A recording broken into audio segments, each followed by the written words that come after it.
Hello YouTube and welcome! Do you like serial killers? No? Well, we're about to find out that there were some serial killers that we never heard of. I wonder. What could it refer to or who could it refer to? Honestly, I don't know much about serial killers. I try to stay away from that, except if it's true crime, in which case, yeah, I might be guilty. Does Dexter count? No, Dexter is just... Okay, maybe he counts. Dexter's awesome though. Dexter is awesome. Oh. Anyway, let's get to the video. Enjoy, YouTube. So you really like serial killers, huh? Alright, well, here's some that you've probably never heard of. What's your favorite cereal? Ow. Baba Anujka? That actually sounds familiar. And I don't know why. Now, when you think of the term serial killer, you probably wiggle your brain towards figures like Jack the Ripper, Ted Bundy, or even Jonathan Wayne Gacy. But everyone knows about those guys.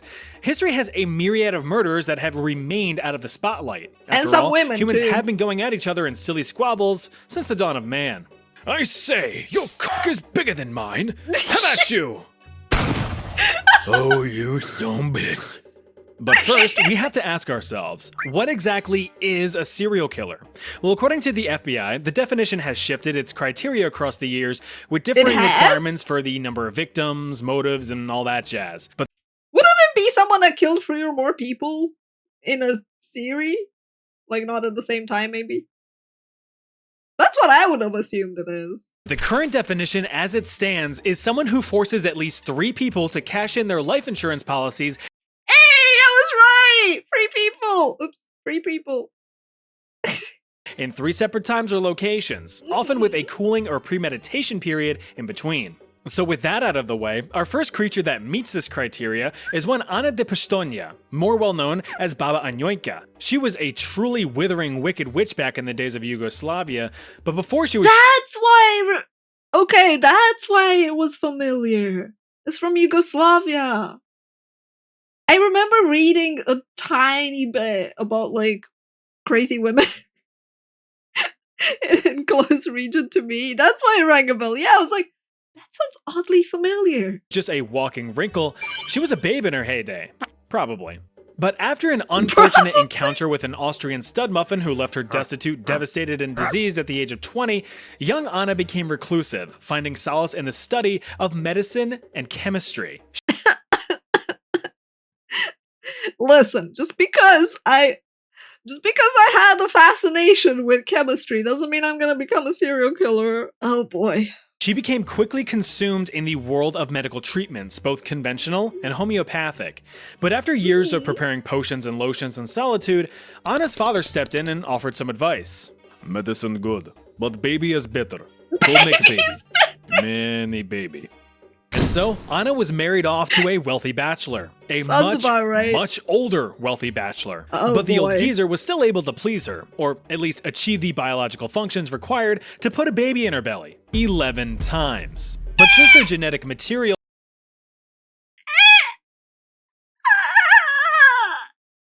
No wonder she turned sour! Jesus Christ!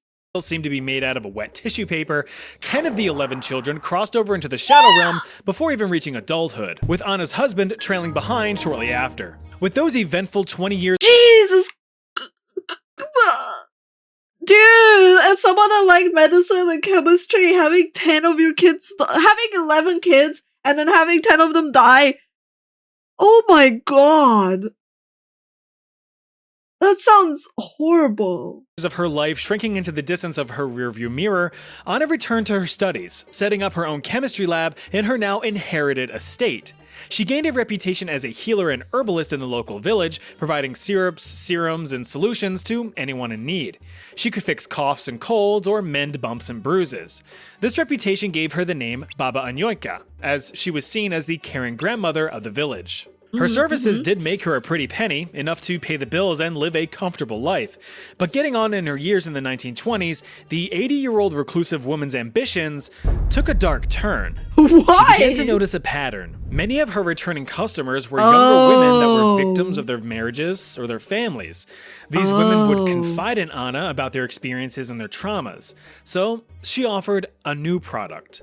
A small swill of magic water that would fix their problem. This potion contained traces of arsenic and other undetectable plant toxins that, when administered to the unknowing victims, would cause them to succumb to a slow death, usually passing within a week or two.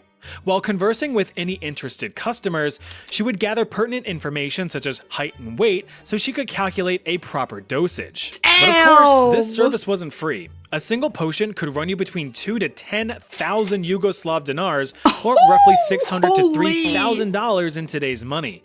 But if you were desperate enough, your life savings could save your life. It is estimated that between 50 to 150 men died as a direct result of Baba Anujka's magic water. Damn! Holy! Can you imagine her not doing her due diligence to actually know if, like, they were indeed bad people? Because, like, anyone can fabricate stories, right? Damn, that is a lot of people. Now, when there's a bunch of husbands dropping like flies around a village, things are gonna get suspicious. A few of the wives were interrogated, but no one would fess up to any crime. It wasn't until 1926 that things would turn sour. After selling a swig of the magic water to a husband and wife who were desperate to, and succeeded in ridding themselves of an erratic, cruel, and mega wealthy family member, the police finally stepped in. Once a rich dude dies, then it's serious. The living members were arrested and interrogated until, finally, the wife caved and outed the unassuming Shaky Sr. as the mastermind behind all of the village's mysterious deaths. Anna was all, but the testifying defendants retaliated with a resounding, yeah-huh.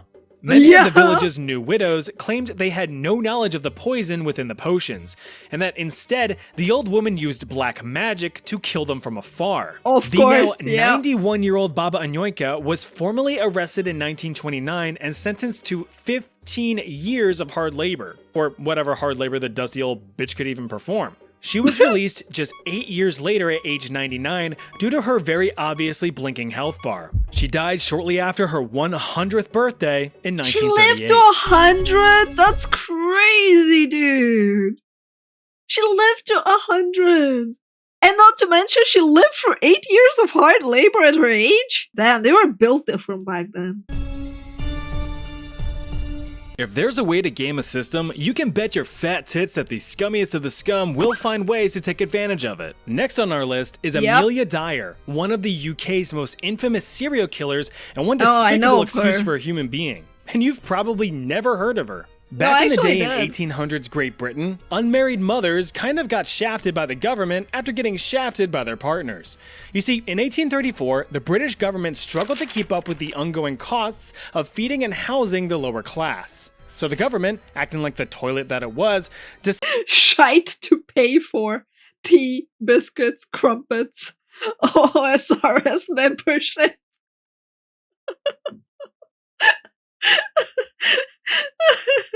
Oh, nice. Decided to Paws knows all the bad bitches should be worried. Chat. I told you, I looked into a lot of like women serial killers. Because I was curious. The world doesn't really tell you about the women that are like serial killers or murderers in general. They only tell you mostly about men. So I was like, there's no way there are not women that do this shit. So I started looking into it. Also, true crime stuff, very fun to keep on the background while you're playing or doing stuff, you know? Make that shit someone else's problem. It passed the Poor Law Amendment Act, a piece of legislature that completely overhauled the poverty relief system. It ultimately halted any government assistance to poor people who were still deemed physically able to work. Abolished the system for able-bodied poor, established workhouses for basic food and shelter. Workhouses were intentionally undesirable. Centralized power of impoverished population, revised classification of what poor is, and still provided relief for the disabled. Only those who were otherwise incapable of work due to physical disability or old age qualified for financial relief. This act was proposed after identifying innumerable I abuses like of how the old evil he system, looks. with taxpayer pounds going to individuals who treated it as a way of life rather than a temporary safety net. The entire thing was just a big ol' nudge, encouraging any able-bodied poor to get to earning their keep or, well, die. This hit especially hard for the demographic of poor women who bore illegitimate children. Baby daddies were now off the hook for child support, and these moms were now faced with an impossible choice. Either go to work to survive, or stay home with the children and starve. But this is where another industry began to take root. Baby farming. You mean like the cute what itty now? bitty babies sprouting from the earth? No, that's not how that works, pat pat pat. But these babies would end up in the ground. With loads of single mothers forced to work to barely scrape by and workhouses having a strict don't bring your child to work policy, many of these mothers opted for adoption in hopes that their children would be better cared for with a loving family or otherwise hospitable How environment. is that baby farming? And some of those did in fact exist, but others weren't so generous. Please, sir, I want some more. Baby farms were the last resort. These desperate mothers could have their child taken off of their hands, no questions asked, for a hefty one-time fee. In exchange, the little one would be fed, clothed, and provided shelter. Or I at see. least that was the hope. The harsh reality, though, was that some of these baby farms were a place of cruelty and torture. And this is where Amelia Dyer comes in. She was the ringleader of such an establishment. A widow, That's what I meant a by the mother, baby and farm. a trained nurse. It was, yeah, like what they're referring to was basically foster places. Illegal ones. Amelia turned to baby farming as a way to keep the candles on at night and a few biscuits on the table. And to her credit, she did initially provide legitimate care for the Capricorn, trembling what? Don't worry about it. Just some white women details right there. hikes. She actually had a long history as a caregiver, being responsible for her mentally ill mother when she was a child. But this responsibility and exposure to mental illness at such a young age took an apathetic toll on her, one that would fester and eventually manifest itself down the road, right about the time that she had a healthy supply of tumbling toddlers teetering around. And that's when the deaths started. Many of the children that she took in began Final Fantasy fading away from various forms of neglect or starvation. But this was all part of the plan. One less child is one less mouth to feed and one less financial burden to bear. After all, money. the payment was already received, so anything after that is just opportunity cost. Beginning her baby farm in 1869, it took 10 years before anyone became suspicious of her shady business plan. Local doctors took notice to the alarming number of deaths under her care and decided to intervene. Dyer was charged with neglect and sentenced to just 6 months of hard labor, with any remaining children taken from her care. But that wouldn't stop her. Shortly after her release and a few spells in a mental facility, The logic is there, but it's a bit cruel. If you see them as people, yeah. 6 months, are they kidding?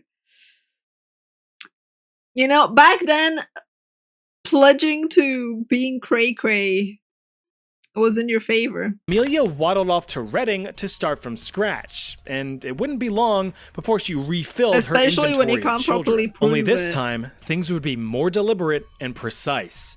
She placed advertisements in the newspaper under a false name and narrative, Married couple with no family would adopt healthy child. Nice country home. claiming to be a loving couple who wanted nothing more than to provide a life of love and comfort to a child they could never bear. And many took the bait. Now, this next part gets a little They gave her 6 months because that's what she gave those babies. Oh my god. Bro.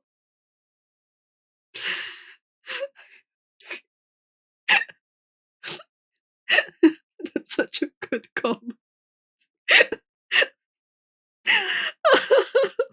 rough, so here's your warning. Almost immediately after receiving payment from unwitting mothers She or was parents, really psychotic, Amelia Dyer would honestly. systematically snuff out the light of these innocent lives. The quicker the end, the more profit for her. It was reported that she would starve, neglect, or strangle her victims, often with a unique seamstress's white tape that became her signature. She was later quoted saying, "I used to like to watch them with the tape around their neck, but it was soon all over with them." Like, From what I understand, she basically saw it as a way to, like, because of the fact that she took care of her mom like that for so long, putting them out of misery so that she would spare them the trouble, basically. Not wanting to involve doctors to issue any death certificates like last time, especially since these were due to very obviously unnatural causes, Amelia took matters into her own hands. She would dispose of the bodies by boxing them up tight and hucking them in the River Thames, a system that would keep her secret hidden, but would ultimately lead to her undoing. In 1896, a package was discovered along the banks of the Thames by a local bargeman. Out of curiosity, he eagerly explored its contents, but was struck with horror. The package contained the body of an infant girl and a few bricks that failed in weighing the container down. The police were called and they swarmed in to investigate. A local detective was able to identify faint, legible writing which pointed the police towards Amelia's home. One justifiable home raid later, and mountains of evidence were uncovered linking Amelia to her crimes. These were adoption telegrams, pawn shop tickets for when she sold off the children's clothing, as well as numerous unanswered letters from worried mothers, all enveloped in a stench of decaying remains. Absolutely crazy fact was the fact that she put in the box the letters and everything. She was like, let me just get rid of entire existence into one. Like, psychotic. Like, psychotic. Amelia Dyer was formally arrested on April 4th, 1896, and the jury did not mess around. They came back with a unanimous guilty verdict in just 4.5 minutes. Will the jury find the defendant guilty I did as not know fuck? that part. The combination of the insurmountable evidence gathered from her home and the rate at which she carried out her evil deeds have convinced experts on the matter that Amelia was responsible for the deaths of up to 400 children over the course of 30 years, making her one of history's most prolific serial killers. For her crimes, Amelia Dyer was hanged on June 10th, 1896, at the age of 58. Absolutely sicko behavior. Like, can you imagine just how messed up you'd have to be able to do that to so many kids and to act like that? Even if you think it's kindness, it's just like, I used to like watching them. I'm like, what the heck is wrong with you? Melchior Hedloff. Why have I heard the name Melchior before? I don't know. I think I heard it too, but I don't know the killer. Or at least I don't think I know him. Alright, this story actually Indeed, subscribe, like, comment. begins where it ends with the publication of this pamphlet in 1654. This is a criminal pamphlet, sort of the precursor to modern true crime documentaries. These pamphlets would outline the life and crimes of the most notorious criminals of the age. Their original purpose was to serve as a sort of moral instruction, to give the average person a glimpse into the mind of a deranged and troubled criminal. But it actually turned out to be a form of entertainment as people became fascinated with learning about those who would defect from morality. Is that how true crime podcasts and shows came to be? This was the early version of it? Crazy how some things Nothing never changed. changed, yep. Oh my god. This profound The Netflix part! He ain't wrong! puddle of piss currently in the center of your screen is one Melchior not wrong, Hedloff, honestly. the self-confessed Polish-Lithuanian serial killer hailing from the Polish-Lithuanian Commonwealth. Now, some claim his crimes to be a bit of a stretch, but we'll tear into that later. It was here in the city of Wrocław that Hedloff would make his skid mark on history's britches. According to this pamphlet, which seems to be one of the few surviving records of his life, Mini Melky reverse Gaussian blurred into this world as a poor peasant with not a penny to his name. Being a boy of limited financial means, with a papa who was always sick and a mama who was always working, Melchior fled from home and found himself amongst a dodgy division of delinquents for survival. He would join various mercenary groups roaming the countryside after the 30 Years' War, which utterly devastated the region and just threw everything into chaos. It was within these groups that he learned the art of ambushing, the competence of combat, and the forte of firearms. With all of these brand spanking new skills in his repertoire, he turned to a life of crime as mercenary work started to die down. He became what is known as a highwayman, robbers that would lie in wait along isolated roads for any unsuspecting travelers. You see, back then, especially in unstable times like, say, immediately after a giant war, areas between towns were relatively lawless, and you were on your own to protect yourself as well as your belongings or your loved ones. Once a potential victim was spotted, they would leap out from behind a tree or something to jump scare you, potentially prompting you to pop out a retaliatory pine cone. Give me all your money! You were actually considered lucky if a local bandito took the time to threaten you for your belongings, because most robbers, Usually like they'd Melchior, kill you. were not so merciful. Instead, he would position himself behind cover and just stab travelers from a distance with a bullet, carving a notch in his rifle for each victim claimed. He would That's then loot the bodies insane, and hide them dude. away from the road to avoid any suspicion. This worked for a while to fill his pockets with coin and to slake his thirst for violence, but Hedloff soon entered one of the most dangerous states of mind for a serial killer. That's absolutely crazy and psychotic. Why do you go from being a mercenary to robbing people? And I guess because he's a mercenary, he learned that he's supposed to, like, you know, not have any witnesses. So I guess, but instead of wearing a mask, he just chose to kill him and keep trophies of it, like markings. Boredom.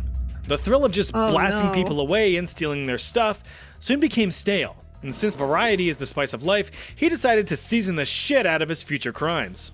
All of this hit an apex with his most infamous crime. According to this pamphlet, Hedloff had crossed paths with a young pregnant woman traveling the roads. Allured by the jingle-jangle of her coin purse, he offered to provide protection for the woman on her travels lest, you know, some rapscallions decide to mug her and leave her for dead. She agreed. The two proceeded down the path until reaching an inn to lodge for the night. No. Good night. Hedloff strangled the poor woman, but he wasn't finished. He managed to take the body from the inn to hide his crime. Next to a nearby pond, Hedloff allegedly cut into his victim using his sword and yanked out the miniature unborn child, gobbling it up like a gummy bear. Now, before you say, there's no way that's true. You might be right, but you may be wrong. Why? Because the details in Melchior's crime pamphlet came from Melchior himself, albeit through tortured confessions. After years of causing chaos on the highways, he gained a reputation, and locals were not having it. He was eventually arrested after evading capture for some time. And since he was found with incriminating evidence already linking him to several recent crimes, the townsfolk already knew he was guilty, and other eyewitnesses confirmed it. In 1654, Melchior Hedloff was sentenced to be drawn and quartered, but not before confessing to over 200 murders as he was being tortured. Those confessions were then fabricated into this elaborate and sensational pamphlet. Sure, some of it may have been the over-exaggerated ramblings of a doomed man karmically getting his tummy torn into, but that's just good storytelling. Yeah. Good storytelling, alright, yeah. That was insane, dude. Like, holy. Not only did he stab the woman, but carving her and eating her newborn baby, well, stillborn baby. Is it even born? Unborn baby. That's probably a better word. Damn, Peter Niers. Okay, what did Peter do? Oh boy, Peter Niers. If you've never heard of this guy before, you soon will, as is the point of this video. I've never Peter heard of him. terrorized the German countryside in the 16th century. He was often described as demonic, having been accused of dabbling in black magic and dark sorcery. He began his young adult life as a shepherd, but feeling sheer sheepishness from his lackluster career, he heard of better opportunities abroad, but would later find himself on the lam. Like Hedloff's story, Germany at the time, within the Holy Roman Empire, was a land of opportunity, not for the righteous and honorable, but for the lowly and treacherous. This was because Peter lived in the aftermath of the German Peasants' War, a political uprising of peasants that was quickly stamped out by the upper aristocrats, resulting in over 100,000 lower-class deaths. Resentment for the upper class had boiled over, but the impoverished were proven to be powerless against them. Being born into poverty himself, Peter knew that it was nearly impossible to shake off the shackles of the lower class. So he had to take matters into his own hands, even if it meant cutting a few throats along the way. Ditching his shepherd's staff for something a bit more pointy around 1566, Peter joined up with bandits and thugs, pillaging villages and tormenting towns. But he soon found himself rising in the ranks and becoming the main mugger in charge. Together, Peter and his band of highwaymen would ransack the countryside, robbing any travelers along the roads of the Holy Roman Empire. But he would soon get too carried away with his crimes. Oh my god. Peter, I think he's dead. You can stop stabbing now. Just let him go. But he... It wasn't until 11 years later in 1577 that Peter met with any sort of justice, but only momentarily. He was formally arrested, but managed to give the authorities the slip, fading into darkness once more. His reported crimes and evasiveness gave him quite the reputation. Remember that pamphlet from the last chapter? Well, Peter had his own, and it was much more fantastical. Although the tales contained many real aspects of his misdeeds, they were also vastly exaggerated, telling of Peter's deal with the devil, his diving into the depths of black magic, and even his supernatural ability to shapeshift into dark beasts. That's crazy! It was said that he harvested the hearts of unborn children to cast curses or make himself invisible. That's absolutely crazy. So that was what people were like reading and the storytelling of yore. That's insane, dude. So TLDR, the guy found his shepherd life to be boring, so he became a bandit, became the leader of the bandits, discovered he liked stabbing a little too much. Damn. What an ordinary, weird criminal life to have. Although obviously outlandish, the true root of these claims could be rationalized. His shapeshifting and ability to become invisible is attributed to his incredible skills of disguise and evasiveness. Despite his numerous crimes, he could never seem to be caught, or at least remain caught. His actions gave him widespread notoriety, which would actually be his downfall. One night in September of 1581, after stopping in a local bathhouse, the weary Peter just wanted to soak his sack in peace. He left his belongings with the owner of the bathhouse for safekeeping, as was the norm. But Peter was unknowingly drawing attention, with some other patrons recognizing the man that was bathing his balls in bliss before them. Curious, a few men snuck over to Peter's traveling bag and opened it, as it was also said to contain his dark magic tools. But the men were soon horror-struck with what they found inside. What did they find? Several severed heads and multiple hearts. What Although stunned, they quickly apprehended Peter, and he confessed to his crimes. Peter Niers was formally arrested and tortured over the course of 3 days in the town of Neumarkt. That's so crazy! The dude literally went to take a bath while having skulls and like severed heads and hearts? He was so cocky! Being broken on the wheel. It is said that the heavy wooden wheel was slammed onto him 42 times. Jesus. Breakfast, wheel. Lunch, wheel. Dinner, have a hearty beef Wheelington. All of this bashing from the wheel basically rendered the man down to a battered blob, but he was somehow still alive. Don't worry, they had a solution. Peter was quartered. Through his various confessions while getting dumped on by a wheel, Peter Niers was reportedly responsible for 544 deaths. How? What the? Jesus Christ, what an evasive, elusive bandit. I'm not even sure, like, I think we need something over serial killer, like, mega killer. That's an insane amount of people to kill. Including 24 pregnant women and their unborn children. He was pulled apart by the people at age 41. At 41? 544 people at age 41. Jesus Christ. Hey, I know that popping in from time to time with my real self often breaks the immersion of this channel, but I wanted to take some time to genuinely thank each and every one of you fellas and fellettes. It takes a lot to make these types of videos, so I can imagine. Yeah, thank you all for sticking around. And if you want to watch more content, check that out right there. And as always, I'll see you over there. It's really nice to put a face to put a face to it, you know? Like, I don't know. For me, it doesn't break the immersion. If anything, it's like nicer to be able to like see the creator behind it. But that's just me. The channel is absolutely amazing. He was going fast. He really was. The definition of a rogue or a thief. Still, insane. This is insane. This was an awesome video. Like, I appreciated learning more about serial killers. Although, to be fair, now I'm scarred at how some people spend their lives. Or spent their lives. Damn, man. Damn. YouTube, if you made it this far, thank you for hanging out with us. I appreciate you. And don't forget, like, comment, and subscribe. Bye, YouTube.